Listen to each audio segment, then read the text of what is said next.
আছে, আই বড় মেয়ে দেখলে চোখ টিপ মারে, স্কুলের মেয়েদের দেখলে ইফটিজিং করে, এমন ছেলে আমাদের এলাকায় আছে না নেই?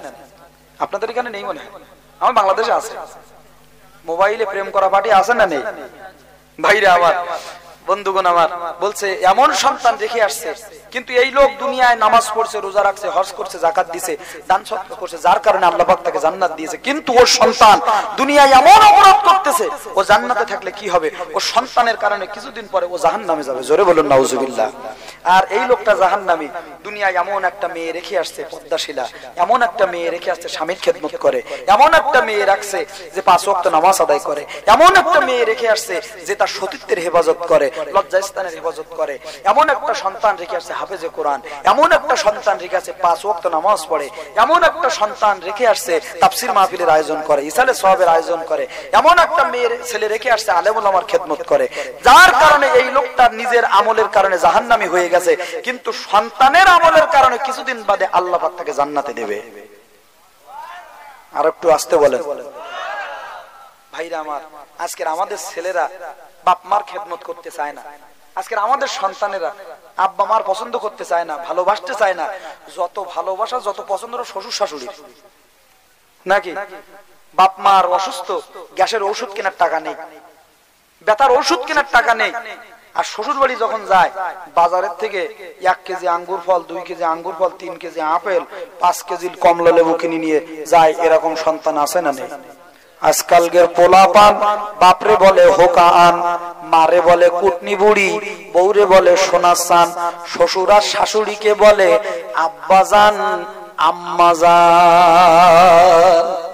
বলে কি বলে না? আব্বা মার খেদমত করে না, আব্বা মাকে ভালোবাসে না, আব্বা মার কথা সহ্য হয় না, আব্বা মাকে পছন্দ করে না। এরকম সন্তান আপনাদের গাজীপুরে আছে না নেই? শ্বশুর শাশুড়িকে বাড়িতে দাওয়াত করে এনে বড় বড় মাছের মাথা আর গোস্তগুলো ভুনা করে রান্না করে শ্বশুর শাশুড়ির সামনে দেয়। মা আব্বা পাশের ঘরে আছে, শ্বশুর শাশুড়ির সঙ্গে একসাথে বসেও খেতে দেয় না।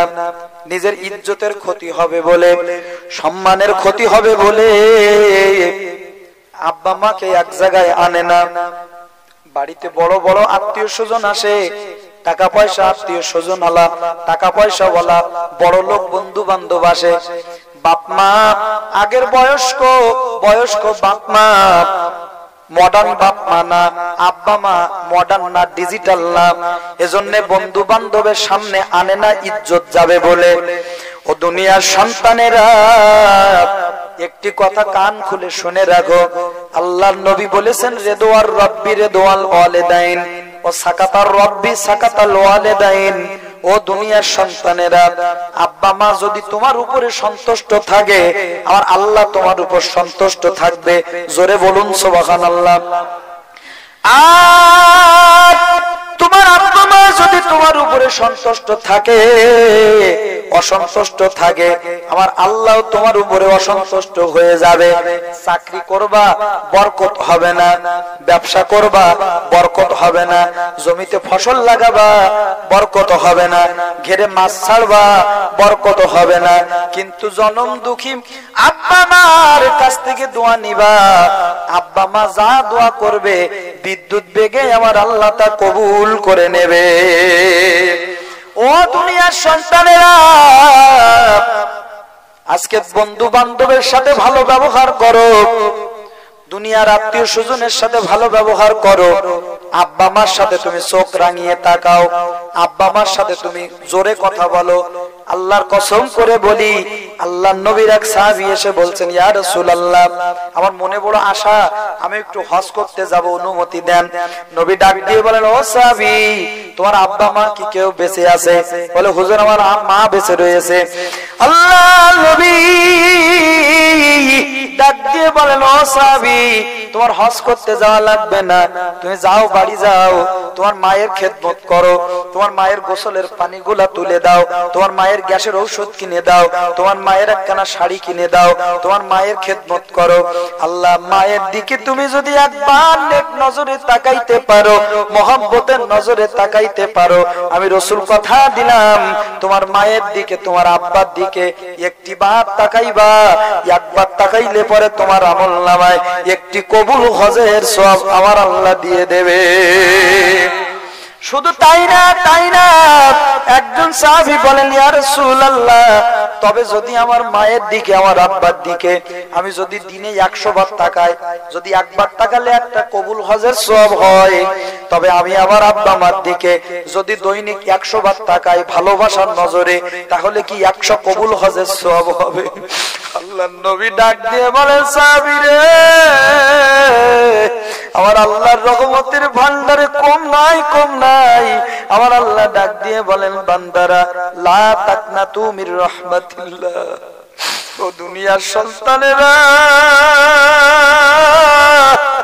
ও দুনিয়ার মায়েরা, ও বোনেরা, আমার নবী বলেছেন, দুনিয়ার কোন সন্তান যদি একটা বার আব্বা মায়ের দিকে রহমতের নজরে তাকায়, ভালোবাসার নজরে তাকায়, আল্লাহর নবী বলেন, ও সাহাবী, 100 বার না, যদি কেউ 1000 বার তাকায়, তার আমলনামায় 1000 কবুল হজের সওয়াব আমার আল্লাহ দিয়ে দেয়। দুনিয়ার সন্তানেরা, আব্বা মা যাদের বেঁচে আছে, আমি হাতে পায়ে ধরে বলে গেলাম, কোনদিন আব্বা মার দিকে গরম নজরে তাকাইবা না, কোনদিন আব্বা মার সাথে বড় নজরে কথা বলবা না, গলাটা উঁচু করে কথা বলবা না। তার কারণ হলো, বাস্তব কথা বলছি, আজকের এই জায়গায় বসে কথা বলছি, এ কোরআনের ময়দানে কথা বলছি আমার বাপ মার দোয়ার বরকতে। ও গাজীপুরবাসী, আল্লাহর নবী বলেন, দুনিয়ার সন্তানেরা, আব্বা মা যদি একবার দোয়া করে, এই দোয়ার মাঝে আর আমার আল্লাহর মাঝে লা বাইনা ফারকাহুমা, কোনো পর্দা থাকে না, ডাইরেক্ট আমার আল্লাহ সেই দোয়া কবুল করে নেয়। পরীক্ষা দিতে যাইতেছো বোনেরা, মায়েরা, ছেলেরা, পরীক্ষা দিতে যাও, আব্বা মায়ের হাতখানা ধরে একটু দোয়া চেয়ে নাও, মা পরীক্ষা দিতে যাইতেছে, একটু দোয়া করো, ভালো রেজাল্ট করে দেবেন কে? ঘেরে মাছ ছাড়বেন, ঘের আছে তো আপনাদের দিকে? ঘের আছে না? মাছ চাষ করেন আপনারা? ঘেরে মাছ ছাড়বেন, মাছগুলো নিয়ে মার কাছ থেকে একটু ফু দিয়ে নেবেন। বিশ্বাস করেন, যদি না হয় একবার একদিন একটু টেস্ট করে দেখবেন। আমি বাংলাদেশের ছোট মাওলানা, আমি বাংলাদেশের ছোট হুজুর হতে পারি, কথাগুলো বলে দিলাম, কানে বেঁধে রাখবেন। যদি কাজ না হয় আমি জীবনে আর ওয়াজ করব না, ফোন দেবেন, নাম্বার রেখে যাব, হুজুর আপনি বলেছিলেন কিন্তু কাজ হয়নি, আমি জীবনে ওয়াজ করব না। ও গাজীপুরবাসী, ঘেরে মাছ ছাড়তে যাবেন, মায়ের কাছে মাছের পাত্রটা একটু নিয়ে যাবেন। মা, ঘেরে এত মাছ ছাড়ি, ভালো মাছের ফলন পাই না। মা, হুজুর বলেছে, বাংলাদেশের মাওলানা শামীম রেজা সিদ্দিকী বলে গেছে, তুমি একটু ফু দিলে ভালো হয়ে যাবে। আব্বার কাছে নিয়ে যাবেন, খেতে নতুন ফসল রোপণ করবেন, আব্বার কাছে নিয়ে যাবেন, আব্বারে ডেকে একটু খেতে নিয়ে যাবেন, আব্বা একটু ফু দিয়ে দাও। বিশ্বাস করেন, আব্বা মা যদি দোয়া করে দেয়, আমার আল্লাহর রহমতের ফলন আপনার জমিনে দিয়ে দেবে।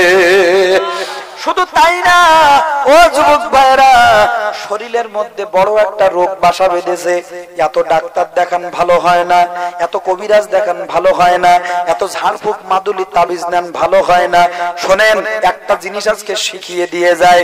একদিন সন্ধ্যাবেলায় বলেন আর রাত্রেবেলা বলেন, যখন বাজার থেকে বাড়ি যাবেন, বেশি কিছু না, আঙ্গুরের দাম আপনাদের ভারতে অনেক কম, আমাদের বাংলাদেশে 350 টাকা কেজি, আপনাদের ভারতে 100 টাকার মতো।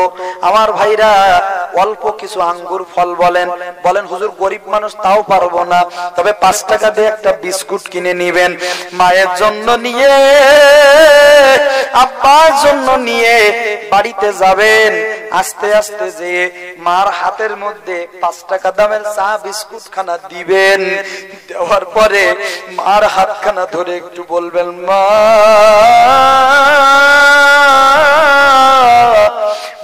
বাংলাদেশের হুজুর মাওলানা শামীম রেজা সিদ্দিকী বলে গেছে, এত ডাক্তার দেখাইলাম কোন ডাক্তারের রোগ ভালো করতে পারে না, এত ঔষধ খাইলাম কোন ডাক্তারের ঔষধে কাজ হইল না।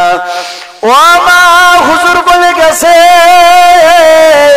তুমি যদি দোয়া করো তোমার দোয়া বিদ্যুৎ বেগে কবুল হয়ে যাবে। মা, আমি তোমার গরিব ছেলে, একটু দামি ফল আনতে পারিনি মা, আমি তোমার গরিব সন্তান। মা, ছোট্ট একটা বিস্কুট নিয়ে এসেছি মা গো, এই বিস্কুট খানা খেয়ে আমার জন্য একটু দোয়া করে দাও। দেখবেন দুনিয়ার এমন কোন পাথর অন্তর মা নেই ওই সময় আপনার জন্য দোয়া না করে পারে। আমার নবী বলেন ওই মুহূর্তে মা যদি কোনো দোয়াও না করে, মার কলিজায় শুধু বলে আল্লাহ আমার নারী ছেড়া ধন সন্তান আমার কাছে দোয়ার জন্য আসছে, ওগো আসমানের মালিক জমিনের মালিক আমার সন্তানটাকে তুমি ভালো বানাইয়া দাও। আল্লাহর কসম দিয়ে বলি দুনিয়ার ডাক্তার যেই রোগ আপনার ভালো করতে পারিনি, আব্বা মা যদি দোয়া করে আমি অদম ভুলে গেলাম আপনার ওই দামি রোগ ওই কঠিন রোগ আমার আল্লাহ মা বাপের দোয়ার বরকতে ভালো বানাইয়া দেবে। ভাইরা আমার, আমার বাংলাদেশের ছোট্ট একটা কথা আমি আপনাদের বলি বন্ধুরা, ওই মা একেবারে গরিব মানুষ, স্বামী বেঁচে থাকতে বলে গিয়েছিল ও আমার প্রাণের স্ত্রী আমার সন্তান যদি বেঁচে থাকে, আমার সন্তান যদি বেঁচে থাকে খবরদার আমার সন্তানকে তুমি কষ্ট দিও না। ভাইরা কিছুদিন বাদে এ স্বামী মারা গেছে, মা লোকের বাড়িতে কাজকর্ম করে অন্যের বাড়িতে কাজকর্ম করে সংসার চালায়, সংসার পরিচালনা করে। ভাইরা নিজের ছেলের জামা কাপড় কেনার জন্যে মা নতুন কাপড় পরে না, নতুন কিছু পরে না, নিজের ছেলের দামি দামি কাপড় বানিয়ে দেয়। ছেলে আমার কলেজে যায়, ছোট্টবেলা থেকে মা অন্ধ, মা চোখে দেখে না। ভাইরা অন্যের বাড়িতে অত্যন্ত কষ্ট করে কাজকর্ম করে যা কিছু হয় ওইগুলো সন্তানের পেছনে খরচ করে। দিন যায়, রাত যায়, মাস যায়, বছর যায়, আস্তে আস্তে করে সন্তান বড় হয়ে কলেজ পার হয়ে লেখাপড়া শেষ করে এখন বড় একটা চাকরি পেয়েছে আমার ঢাকার শহরে। বন্ধুরা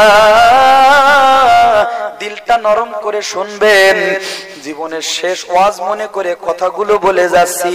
ও আমার পদ্মরন্তরালের মারা, ও আমার গাজীপুরের যুবক ভাইরা, ও আমার গাজীপুরের মুরব্বী বাবাজিরা, জীবনে আর আপনাদের মাঝে আসতে পারবো কিনা জানি না, জীবনের শেষ ওয়াজ মনে করে একটা ওয়াজ আপনাদের দিয়ে যায়, দিলটা নরম করবেন, দেখেন একটা ফোঁটা চোখের পানি আপনার চোখের কোনা দিয়ে বের হয় কিনা। ও বাবারা,